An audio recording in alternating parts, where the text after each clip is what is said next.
Monsieur Besson, vous êtes le président de quartier Saint-Nicolas, La Gare et Le Gabu. Vous avez organisé ce matin une réunion publique qui a attiré beaucoup de gens, une soixantaine de personnes. Quel était l'objectif de cette réunion sur l'avenir de la gare? Donc nous avons provoqué cette réunion pour plusieurs raisons, parce qu'on a un certain nombre des enquêtes publiques qui sont été déclenchées avec le PLUI, et là sur le quartier de la gare. Donc il y a un changement fondamental de toute la fonction du quartier de la gare, avec la disparition du pont de Tadon, le parc qui a remis en cause, tout ça nous a interrogés.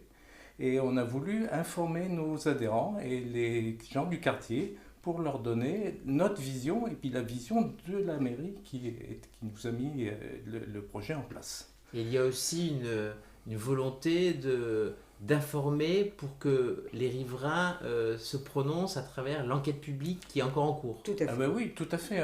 Il faut que les riverains se prononcent parce que c'est quand même leur vision qu'on veut avoir. Et puis je pense que Ils ont jusqu'au 20 Martine septembre. peut nous dire aussi pourquoi on veut étendre ce projet, parce que c'est beaucoup plus que notre quartier. Oui, parce que qu'est-ce que vous craignez, Madame Cavaille, concrètement Alors, par rapport à ce projet?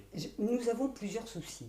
Nous avons un problème de circulation qui serait lié à la requalification du boulevard Joffre, qui consisterait à supprimer la circulation entre le parvis et le pont de Tadon, dans les deux sens.